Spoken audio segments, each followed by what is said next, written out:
Good morning. This is Sudha from Earthquake Trade Education. இது pre market report June 23 கிட்டத்தட்ட இன்னைக்கு ஒரு black Monday அப்படின்னு சொல்லி ஒரு தமிழ் இருக்கோம்.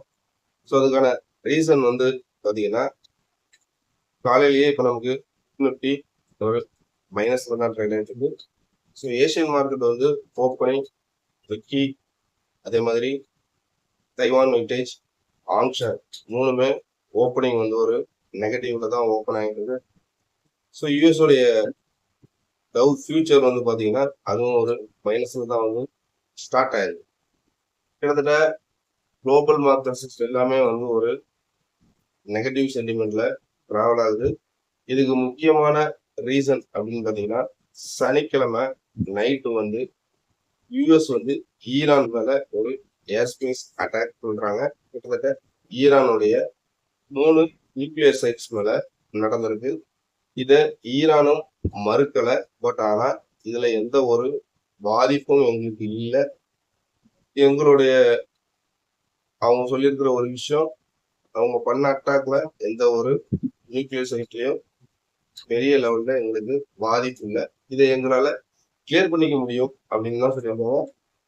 ரெண்டாவது, எந்த ஒரு ரேடியேஷனுக்கும் அந்த தாக்குதல்னால பாதிப்பு கிடையாது. ஸோ நாங்கள் அதுக்கு முன்னாலேயே வேற ஒரு இடத்துக்கு நாங்கள் அந்த யுரேனியம் உள்ள பொருட்களை நாங்கள் மாற்றிட்டோம். அதாவது அணு ஆயுதம் தயாரிக்கிற பொருட்களை நாங்கள் வேற இடத்துக்கு மாற்றிட்டோம். ஸோ அதுக்கப்புறமா நடந்த குளோபல் நியூஸஸ், அதுக்கப்புறமா சண்டே கிட்டத்தட்ட இஸ்ரேல் ஈரான் மேல மறுபடி ஒரு மிசைல் அட்டாக். சேம் ஈரான் அதே மாதிரி இஸ்ரேல் மேல தொடர்ச்சியாக மிசைல் அட்டாக்.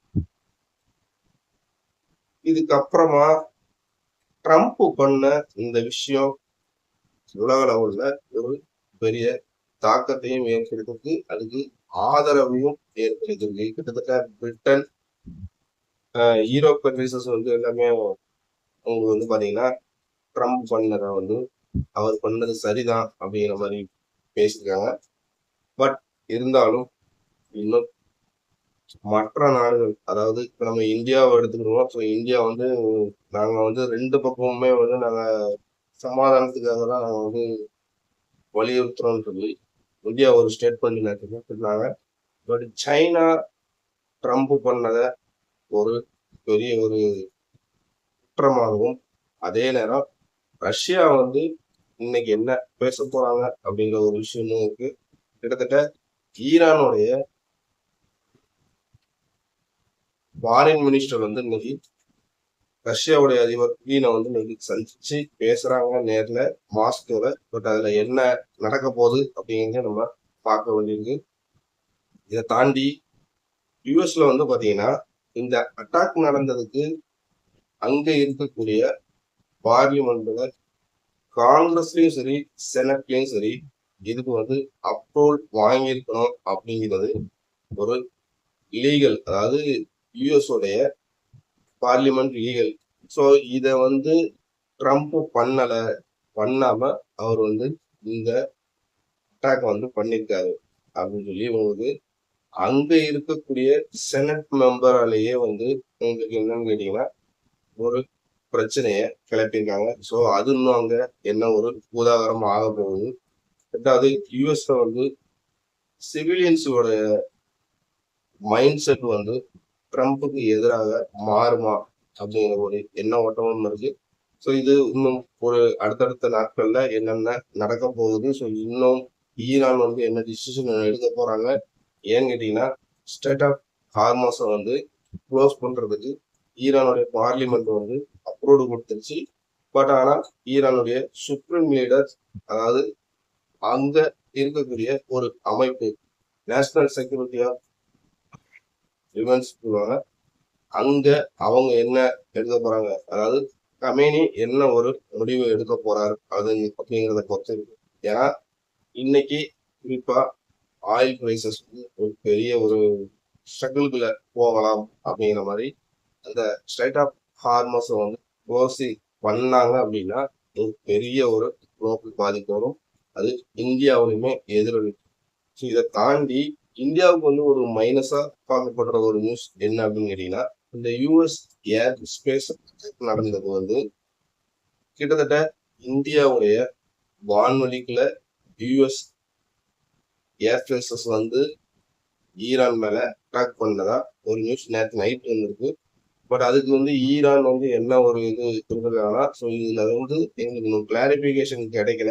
கிளாரிபிகேஷன்ல இந்தியா வந்து அப்படி இந்தியாவுடைய வான்வெளி வந்து ஒருவேளை யூஎஸ்க்கு அவங்க திறந்து கொடுத்துருந்தாங்கன்னா கண்டிப்பா நாங்க சபாகர் போர்ட்டோடைய அக்ரிமெண்ட்டை நாங்க கேன்சல் பண்ணுவோம் அப்படின்னு சொல்லி அவங்களுமே வந்து ஒரு ஸ்டேட்மெண்ட் கொடுத்துருக்காங்க. ஸோ அதோடைய இன்வெஸ்டிகேஷன் இன்னைக்கு என்னங்கிறது நமக்கு இன்னைக்கு மத்தியானத்துக்கு மேலே தெரிய வரும். கிட்டத்தட்ட இதுவுமே ஒரு இந்தியாவுக்கு வந்து ஒரு நெகட்டிவ் நியூஸாக தான் வந்து பார்க்கப்பட்டு, ஸோ இன்னைக்கு ஓவரால் குளோபல் மார்க்கெட்ஸ்ல இருந்து இந்தியன் மார்க்கெட்ஸோடைய ஓப்பன் வர எல்லாமே வந்து நெகட்டிவ் ஸ்பேஸ்ல தான் இருக்க போகுது. நிஃப்டி அண்ட் பேங்க் இன்னைக்கு நம்ம என்ன சப்போர்ட் அண்ட் ரெசிஸ்டன்ஸ் வந்து ப்ரிடிக்ட் பண்ணலாம் அப்படின்னு பார்த்தீங்கன்னா, கிட்டத்தட்ட நிஃப்டி இப்போ நிஃப்டியோடைய சென்டிமெண்ட்டை வச்சு பார்க்கும்போது 24,860 அப்படிங்கிறது ஒரு ஃபிபனாச்சி சப்போர்ட்டா இருக்கு. ஸோ அந்த சப்போர்ட்டை மெயின்டைன் பண்ணலாம்.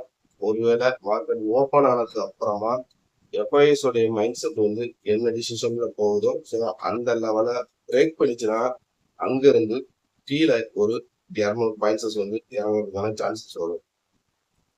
பேங்க் நிஃப்டி நமக்கு நியரஸ்டா இருக்கக்கூடிய சப்போர்ட் அப்படின்னு பார்த்தீங்கன்னா 500 அப்படிங்கிறது ஒரு ஸ்ட்ராங்கான ஃபிபனாச்சி லெவலா இருக்கு.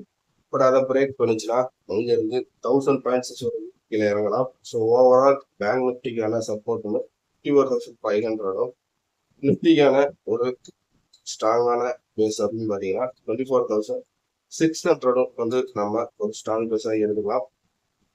வெயிட் பண்ணி இன்னைக்கு ட்ரேடிங் டிசிஷன் எடுங்க. எந்த ஒரு அவசரமும் உங்களுக்கு தேவையில்லை. ஸோ பொசிஷன் மெயின்டைன் பண்ணணும்னு நினைக்கிறவங்க கொஞ்சம் வெயிட் பண்ணி எடுக்கலாம். ஏன்னா ஜூன் சீரீஸோடைய மூமெண்ட்ஸ் வந்து க்ளோஸ் ஆயிடுச்சு. நம்ம வந்து ஜூலை சீரீஸ் தான் வந்து நம்ம வாட்ச் பண்ண வேண்டியிருக்கும். ஸோ அதனால வெயிட் அண்ட் ட்ரேட் அப்படிங்கிறது என்னுடைய ஒரு ஒப்பீனியனாக இருக்கு. இந்த வீடியோ உங்களுக்கு யூஸ்ஃபுல்லான வீடியோவுக்கு நம்புறேன். லைக் பண்ணுங்க, நம்ம சேனலை சப்ஸ்கிரைப் பண்ணுங்க. தேங்க்ஸ் ஃபார் வாட்சிங்.